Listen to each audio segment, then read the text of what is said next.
So here I am. Hi. I would like to thank Fujita Sensei for a start and all of the people at LLAN because I'm just in awe of the energy and passion they put into helping people like me, like us, make this world a better place. And so let me talk a little bit about what it's like, what it was like for me coming out of the office and what it's like working here in Tokyo. Before that, though, I think it's important to understand the environment that we're talking about here. We're not talking about the legal environment. The legal environment is what the lawyers are doing, and that's what the court cases are trying to resolve. What we're talking about, what I'm going to talk about, is the environment that's comprised of the people that with whom you work. You can't expect, if you couldn't expect yourself to understand what you were going through, you certainly can't expect others to automatically understand everything either.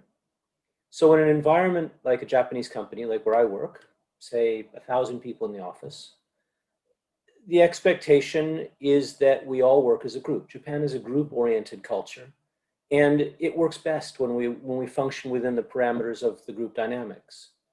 So what a transgendered person specifically needs to consider is that their physical appearance is obvious. It's not like things that are inside of you, it's things that are outside of you. And I think that if we can understand that what people are seeing is going to be received in a variety of ways, we're doing the best we can to try and approach it properly. I was very impressed. There was a large company for whom I spoke earlier in the year in Japan, and they are really on the ball.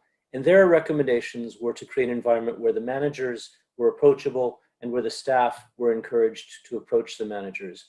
Earlier, Sugano Sensei talked about talking to HR or to compliance, and I fully concur with that. That's a really good idea. That's how I proceeded. They are the most receptive because that's their job. And if you can take into account the environment within which you're functioning, within which you are appearing different, then you're going to be better off. We can all use the bathrooms and so forth, but that doesn't change how people look at you versus how they looked at you the day before when you came in looking entirely different. So what I did is about 3 years before I was actually able to walk into the office presenting as a female, I spoke to personnel. And personnel's response to this was typical of a Japanese company's personnel department. They took a lot of notes. They listened to everything I said without offering opinion and took copious notes. They said, okay, let us look into this a little bit. And I thought, okay, well, that's a good idea because you're starting from a position of not having full information. And so you want to get to a position of having enough information to make a reasonable decision. And I'm learning as I go, to be honest. So they took that information away from our interview together. And they said, they looked at what was happening in the industry. They looked at what was happening with other Japanese firms, what was happening in the world. They did a lot of research. And about every 2 or 3 months, they came back to me with further questions. And their questions related to what we've been hearing tonight. You know, how far do you want to go with this, and what is it going to involve, and how does it impact your life, and talk to us about all of that. And I was very open with them because another aspect I found of Japanese companies is that you tend to feel like you're part of a family. Group dynamics tend to breed that, as opposed to a dagger in the back sort of meritocracy like you might find in other countries. Here, it's a very group-oriented concept of the company. And I feel that way strongly about Mori Building. They're a very family-oriented company. So that went on, that 2 or 3 month gap, and then them talking to me happened, and it went on for a little while. We then started making plans to get this out to the employees. Well, personnel then needed to talk to senior management. Senior management was also very interested in learning before making any decisions. They wanted to know what was going on. No one employee should dictate policy for everybody. And that was an approach with which I was comfortable and familiar. In particular, senior management tends to be a little older, which means that they're likely to be a little bit more conservative. But the other side of the coin is that older people tend to be very much live and let live in their perspective on life.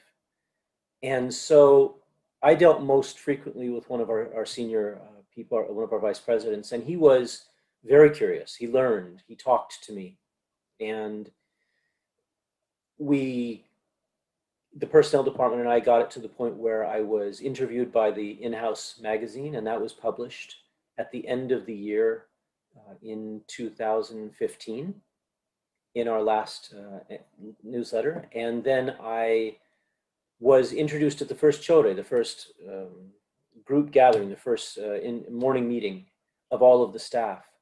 I was, the vice president got up in front of everybody, and he said to people, he said, look, this is now Mai. You are no longer going to know her as who she presented as before. This is Mai, and part of our company, and performing a job, and it's important for all of us to embrace her. And because of the very steep slant of the organization chart in Japan, people below the vice president were all very eager to do exactly what was asked of them. I didn't sense that people were doing it out of duty. I sensed that people were doing it out of actual kindness of heart. And I broke the age groups down into, I can break them down into their reactions. The people in their 50s and above were very much live and let live. Okay, fine. Are you still doing your job and you're in a position of some management? We need you to continue to do that. The people in their 20s, maybe into their 30s, didn't even realize that something was different because they'd grown up as part of a generation that accepts these things, accepts the fact that there are different sexualities, that there are different gender identities, and they were as good as gold.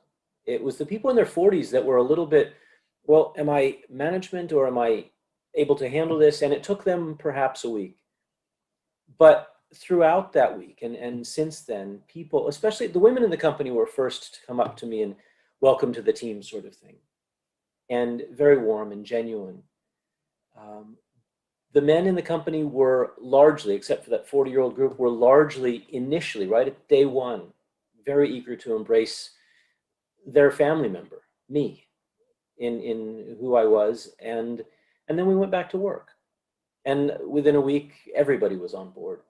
I took it upon myself to use the ladies' restroom on our floor after a period of time, because that is the one refuge that women have got from the rest of the world. And it's a place which I'm not going to disclose all of the mysteries about to all of the men watching, and we'll keep it amongst ourselves for the ladies. But trust me when I say it's a place that is special. And so what I did was I waited about 6 months to use ladies' room on our floor and used the ladies' room on other floors so that I could allow them to feel the change as opposed to simply understand the legality of the change. And then as I moved, and then the personnel department again announced that from such and such day I would be using the ladies' room. They were absolutely incredible.